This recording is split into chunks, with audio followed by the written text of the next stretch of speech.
गांव, गली और शहर की हर छोटी बड़ी आवाज को हम उठाते हैं प्रमुखता के साथ। रीवा की रहने वाली हूँ।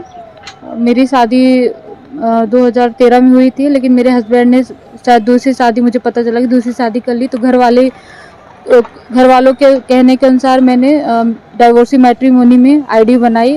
वहीं पे मेरी मुलाकात तो देवसी सुंदरवा, जो कि पेशे से शिक्षक है, गुजरात का रहने वाला, उससे हुई। तो हाँ, गवर्नमेंट शिक्षक है।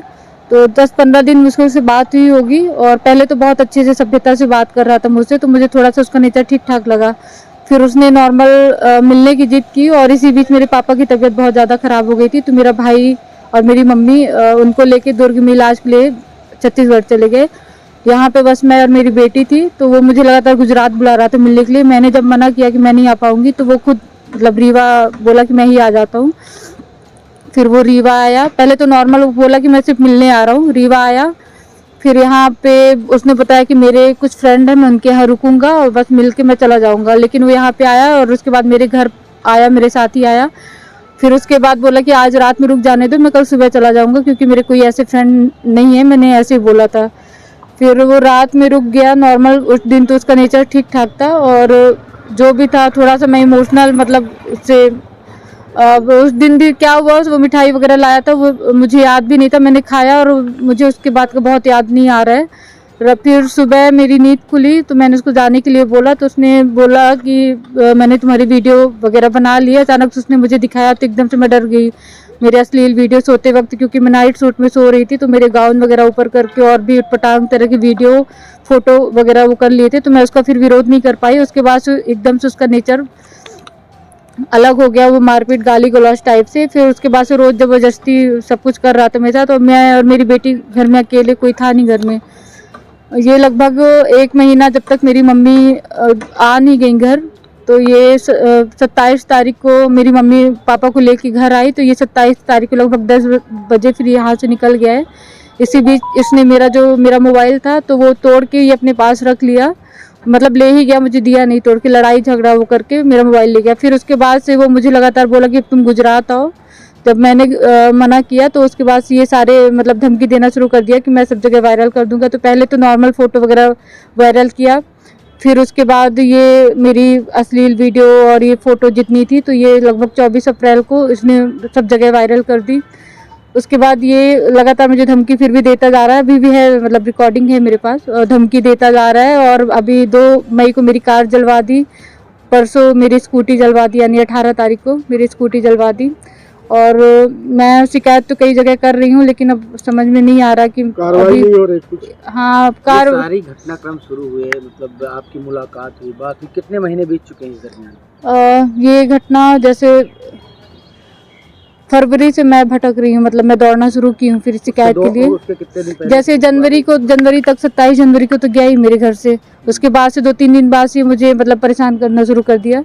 तभी से मैं आप कब शिकायत करवाई है पहली बार? मैं महिला थाना, फर्स्ट टाइम महिला थाना गई थी, तो वहाँ पे आवेदन दिया, और साइबर थाना वहाँ भी गई मैं। फिर उसके बाद मैं समान थाना भी कई बार गई। फिर अभी समान थाना में मेरी 6 मई को एक FIR हुई, 2 मई को मेरी कार जला दी गई, उसकी FIR, और अभी मेरी स्कूटी भी जलवा दी गई। तो ये 18 मई को मतलब ये तीसरी FIR हुई है। और अभी अब मुझे जान से मारने की वो धमकी भी दे रहा है कि शायद मरवा भी देगा। तो अब वही मुझे दोनों गाड़ियों को जलाने की फुटेज है आपके पास? हाँ, मेरे पास सब कुछ है। CCTV? जी जी आज एसपी साहब से आई थी आप? जी, मैं SP सर से मिली, तो अब सर ने आश्वासन तो दिया है कि मतलब कुछ होगा। अब ये है कि अब जान से मारने की धमकी दे रहा है, तो उस हिसाब से अब थोड़ी सी मुझे डर लग रही है। तो रिक्वेस्ट है कि थोड़ा सा इस मामले में मतलब मुझे न्याय दिलाने की आप लोग। अभी तक तो कुछ नहीं हुआ है। किसी प्रकार की कोई कार्रवाई नहीं, अभी कार्रवाई तो नहीं हुई है, बस वही FIR हुआ है। जी जी वो रहने वाला प्रॉपर कहाँ का है? जी, गुजरात का है वो। मुंद्रा में शिक्षक है, मुंद्रा कक्ष में शिक्षक है। और उसका पूरा पता रामदेव नगर, जहाँ पे वो रहता था, रामदेव नगर, बर्रोई करके, बर्रोई रोड, मुंद्रा, गुजरात, वहाँ का है।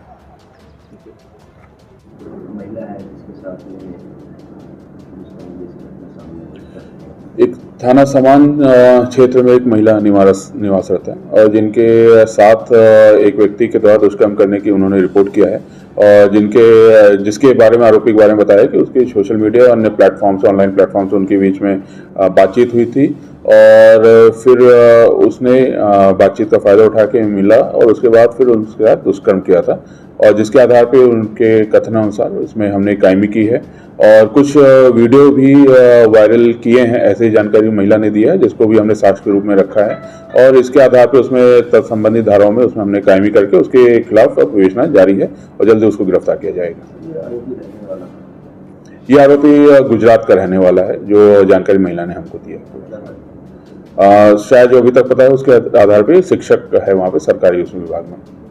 ये सारी घटनाक्रमों के बाद महिला ने उसी बीच द्वारा करवाई है। बिल्कुल, एक महिला के घर के बाहर एक वाहन खड़ा था, उसमें भी आगजनी हुई है और महिला ने संबंधित व्यक्ति पे ही शक जताया जिसके आधार पर भी हमने इसमें एफआईआर किया।